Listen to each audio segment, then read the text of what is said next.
King of the Pit Media, check 1 2 1 2 1 2. So, when I was performing, I had a Polish roadie, yeah, who used to do the sound check. And I had a check 1 2, a check 1 2. Yo, I'm here to talk to you today, people. I'm here to have a conversation with you about extreme metal, brutal death metal, slam death metal, guttural, toilet, gargle vocal metal, blast beat metal, gravity blast metal, drop tuned metal. I'm gonna speak to you about a record that I, in my journey, have found leaps above and beyond most records under the banner of extreme metal. And when I talk on extreme metal, me personally, I set the bar quite low. I set the bar quite low. To me, an act like Death on Scream Bloody Gore, to me, is extreme metal, whereas some would say, it has to be gore grind, it has to be power violence, it has to be grind to the highest noise degree. Not for me. Not for me. I think the moment we step past thrash metal, I don't really care. I think once we hit that ceiling, to me, I can consider it extreme. But this one pushes the boundary a little bit further, and I want to talk about this record. So if you don't know what I'm discussing right now, based upon the thumbnail, I'm going to talk about this record in particular, and I'm going to converse with you in relation to whether this could arguably be the greatest extreme metal album of all time. That's what I'm putting out there. Let's talk about it, yeah? Have a look. I did this edit, by the way. I hope you enjoy, because you best believe I wasn't going to risk having genitalia and a decapitated man placed upon the grace of our screens. We are not sharing that content today. So the album in question is MTD. You can read what it's entitled. Couple of harsh words there, at least the initial words a little bit rude. Devourment is the band, okay? This was put out in '99, and it features so many tunes from a precursor record, which I don't know was a demo, an EP of such, called what was it called? 18 Summit? 187 or something? Let me just find out. 1 second. I'm gonna learn some history on the job. 1 second. Okay.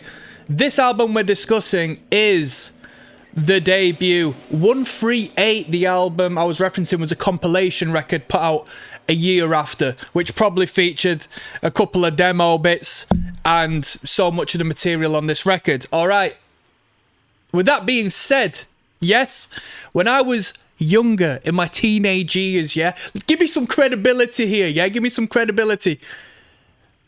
I got gifted an album by my choice. I requested it off of my girlfriend at the time, a CD, and that was the second album by this band, which was entitled Butcher the Week. Yeah, I didn't think too much about the album artwork on that one. I'm not a big fan of like overt, grotesque gore stuff, so, you know, generally speaking, I'm not too fussed about the album cover on the album we're discussing today, but I think it's a little more tasteful just than overt, just disgusting, head blown off, and we're seeing it in the finest detail. You know, there's a little more of a story that needs to be told about the image we see on this particular album cover, and I think it suits it more so than Butcher the Week, which was a flipping cartoon and illustration. I don't want that shit. That didn't match it whatsoever, but I had that record and I enjoyed it. There was a few good moments on there, but I feel it pales in relation to this album. And please listen to me, because I'm going to talk about where I think this stands in the grand scheme of extreme metal. So I've listened to a fair bit of slam in my time. There was even a moment where slam metal was quite the presence in hardcore music. There was an alignment with modern European tinged beatdown hardcore drop tune death metal influenced music in association with slam. And you still do get the odd slam bands that come about. There's an act called Torture at the moment who have developed a little bit of momentum and, you know, very slam centric. But other than that, I found the genre as a whole very tiresome, monotonous, a bit of a novelty in its own right. The slams themselves can get a little bit repetitive. They're great to hear every once in a while, but then when you hear the same 3-4 frets played in the same borderline rhythmic manner over and over, you're like, flipping hell. We're 3 songs in and they're not hitting to the same degree as they were hitting on the first song. Am I willing to go through the rest of this record? Because it's getting a little bit monotonous. It's getting a little bit tiresome now. But I haven't found that with this particular album. Does it wear on me? Yes. I'm not going to listen to this album twice over, that's for sure. I'm going to listen to so much of it, if not it in its entirety once, and then probably have a breather for a minute. Because it's an intense record, but it's palatable. To a person like me, I can enjoy it, experience it, and not have it kill my brain cells off as if I was listening to something of a more extreme or harsh noise. Because there is a good craft on this record and there is a good production that aligns and creates a phenomenal synchronicity between the music and the sound, you know, the writing and the sound. So as far as extreme metal is concerned, this isn't the most, I mean, the bar is set very high. It's like saying what's the most extreme horror film, right? I mean, we can push the boundaries out so far, but there comes a certain point where we start replacing production, craft, storytelling, emphasis, depth, consumer satisfaction with extremity for extremity's sake. Fodder, tat, nonsense for the sake of nonsense. I feel this record hangs there on the boundary of what is acceptable and what is just too far. And that's not to say I'm shocked and bewildered and, you know, blown away by anything that is more intense. And what you consider more intense is up to you, you know. There's punk rock bands in the 80s that played more intense music if you wanted to apply it in that particular sense. Or there's metal bands that play faster, more noisier, shred-centric, whatever, in that particular sense. It's a matter of whatever you perceive as intense at that particular moment in time, and when you compare and contrast them, what's relative. But around the board, generally speaking, I think this album serves a great deal of fantastic rhythmic value. The slams and the riffs are fantastic. The noisy parts are inaudible. I don't know what's going on with the guitars and the noisy bits. I don't know how the drummer is participating in this soundscape and reintroducing themselves on the right beat at the right time, coming out of it. Go from the blast to the gravity blasts, and you're like, what am I listening to? And then we're back into a groove, we're back into a riff. Phenomenal. The vocal line, don't get me wrong, we're not listening to melodies, we're not really delving into the realm of lyricism, giving you someone like me who don't care about reading a lyrical sheet. I don't care about that, I'm not invested to that extent. So you're hearing these low, toilet, guttural, gurgle vocals that, for me, personally, I enjoy a brutal death vocal more than a traditional death vocal, generally.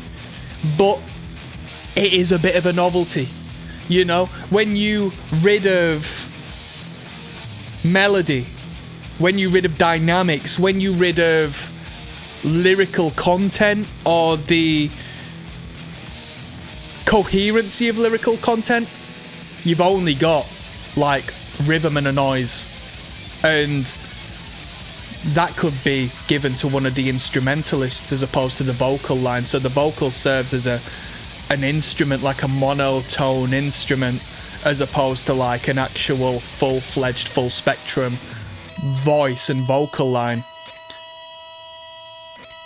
So it can become boring, you know.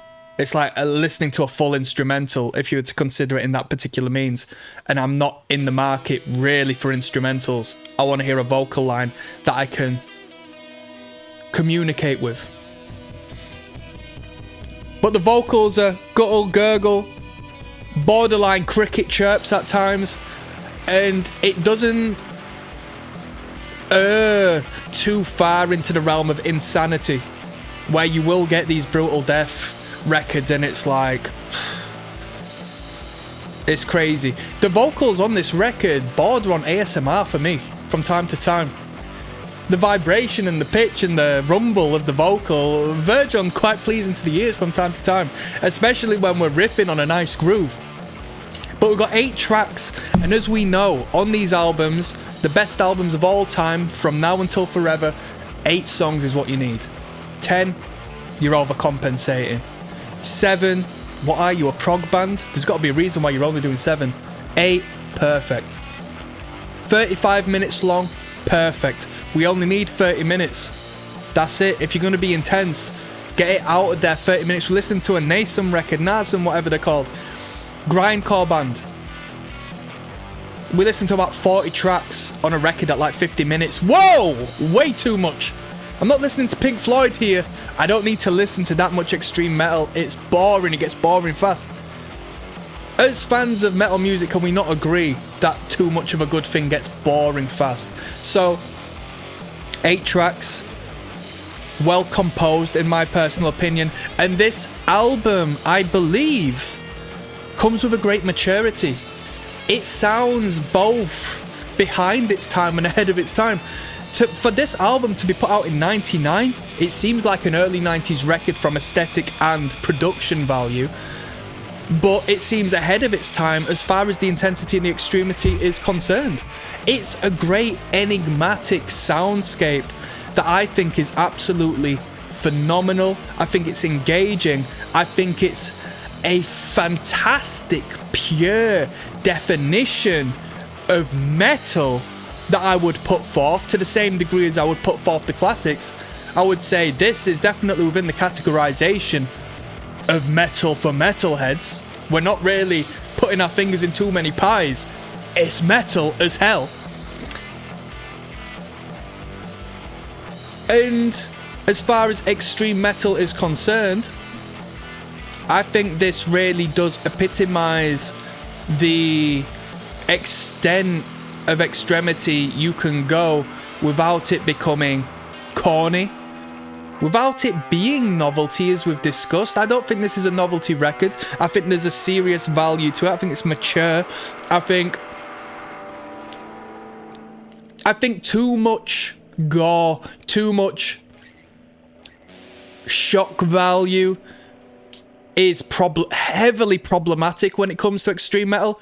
I don't want to hear long samples. I don't want to hear grotesque lyrical content about how you're putting yourself in the mindset of, you know, a bad person, because that makes me question you as a lyricist. Truth be told, I will cast judgment.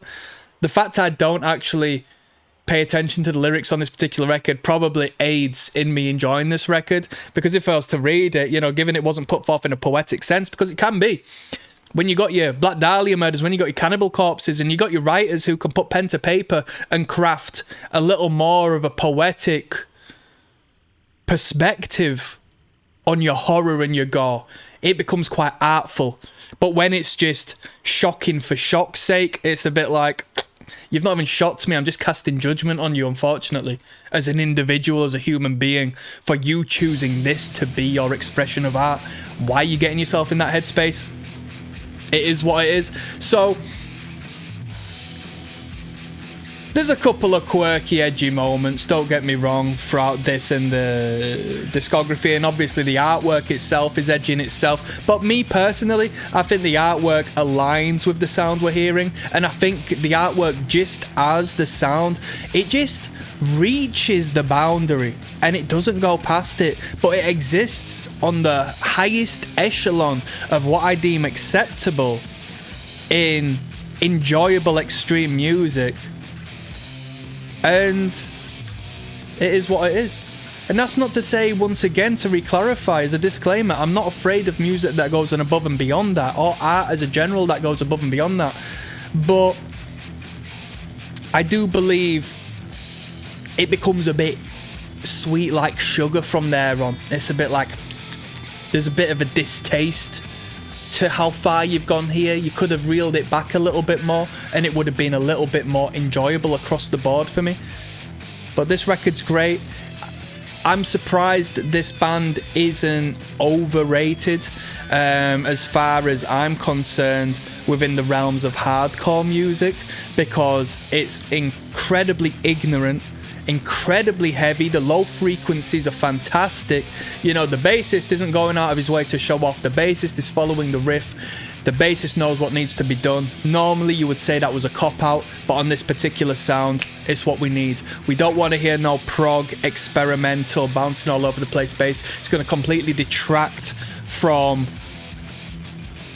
the essence of what this band is putting forward. It's extreme, it's crushingly heavy without being forceful.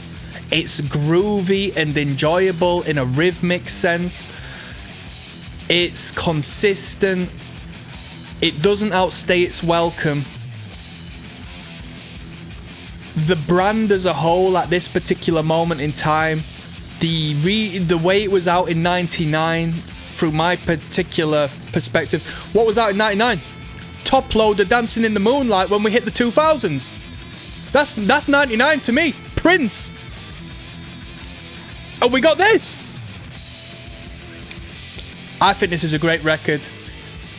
I thought I'd have a little bit of a ramble. I'm signing out. Peace.